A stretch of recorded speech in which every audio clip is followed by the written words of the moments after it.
I'm Krista Richmond. I'm the Director of Education Services at Middle Temple. We try to run it as little as possible like an exam. So the idea is to test people on the 4 criteria which are published, which are broadly the same at all the 4 INs. So it's intellectual ability, motivation, aptitude for advocacy, and personal qualities. It's not meant to be a legal exam. It's not meant to be something they have prepared for. Remind yourselves of everything you've ever done to prepare yourselves for a career at the law. So, for example, if you've done many pupilages, remind yourselves of all the ones you've done.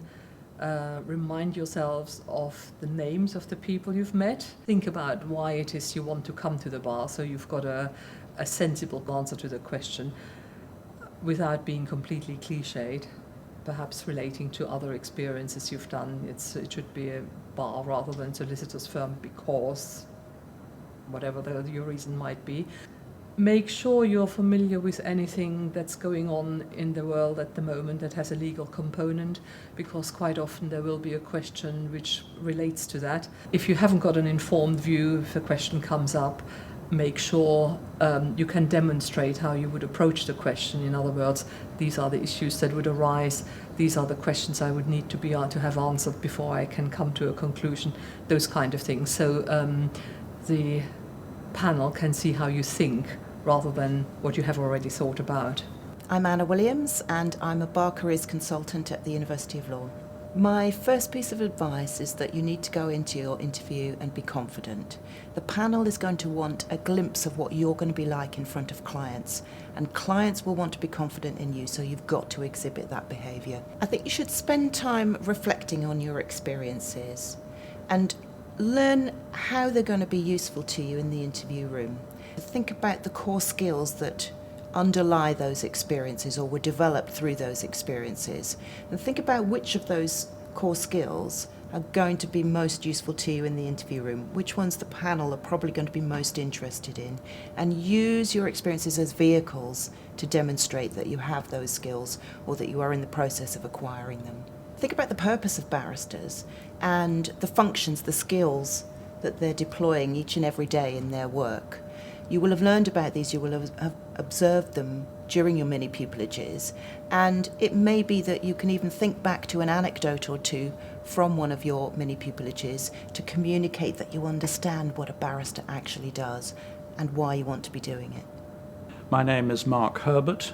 I'm a QC at Five Stone Buildings, which are a traditional chancery set in Lincoln's Inn. So far as students are concerned, what we are looking for is not to humiliate students, not to cross-examine students, not to find out students' weak qualities, but actually to try and encourage students to explain to us what their good qualities are. Our scholarships at Lincoln's Inn are judged against 5 published criteria. They are intellectual strength, motivation, teamwork, meaning leadership skills and teamwork, integrity, and articulacy. Now, of those, quite a lot of those are not easily judged in a 15-minute interview. But what we feel we can judge is a student's articulacy. What I think is interesting sometimes is a student who completely surprises you with an ability that you'd never have guessed without meeting them. I'm Maria, I'm at the University of Law studying the BPTC, and I'm a Marchant Scholar from Lincoln's Inn. I'm Sarah Tilley. I'm currently studying the bar course at the University of Law, and I'm a Lord Denning Scholar from Lincoln's Inn. My name is Anahita Moradi. I'm also a BPTC student at the University of Law, and I'm a Prince of Wales Scholar at Gray's Inn.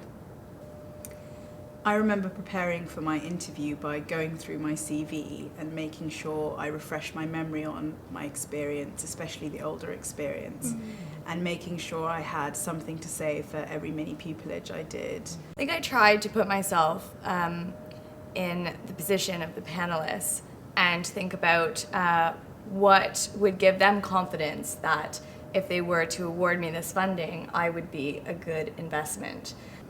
I think I did exactly the same as you guys. I firstly looked at my CV and tried to really bring out what it is about the bar that, for me, is attractive. Another thing I did do is look at current political and legal affairs, because I just had a feeling that maybe in an interview that might be brought up. One of the things I made sure to do was, with some of the work experience I did, the trials were ongoing, or there were judicial reviews that weren't going to be decided for some time, so I made sure I looked up what had happened in the end with those, so I could demonstrate an interest and follow through.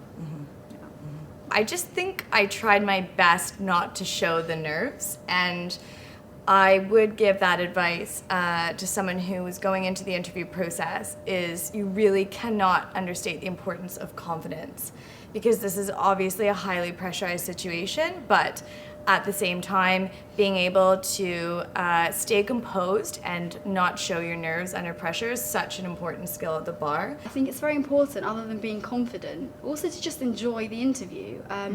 It's great practice for prospective pupillage interviews, and that's what I try to remember. I had a moment where I was absolutely sure I did not get that one.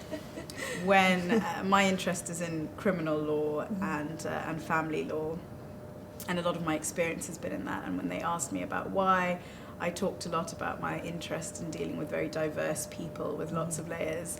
And then one of the panel spent a good couple of minutes telling me I should be a solicitor. So at that point, I will admit I was a little bit concerned, but I think what they really were looking for was for me to come back, obviously show respect for the other profession, but explain very clearly why I knew I wanted to be a barrister. And I felt very confident in my response to that.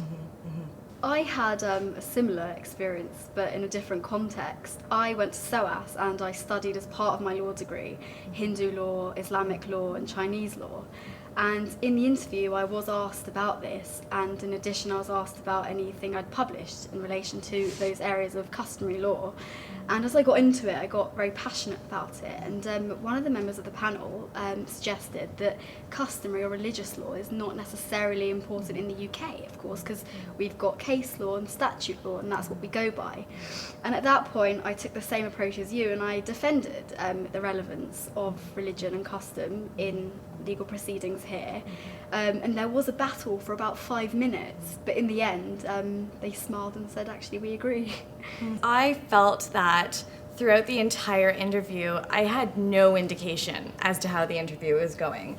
I found the panel to be very pleasant, but very stoic. Everyone was very serious. Yes. And very much straight-faced, and I walked out thinking, I have no idea how that's gone. But I think the reality is, at the end of the day, they were just trying to be objective. I think my top tip would be not only to know your CV and your application inside out, but also to be able to speak to what you've learned from the experiences that you've gained, because I think that that shows the kind of level of analysis that is so important at the bar, and to really focus in on those key learnings that you've taken away. I think another top tip I would definitely recommend is to be prepared for a panel of barristers who aren't from your area of interest or field of interest. The skills they're looking for are across the board, across the bar, and it's not something to worry about, but do be prepared.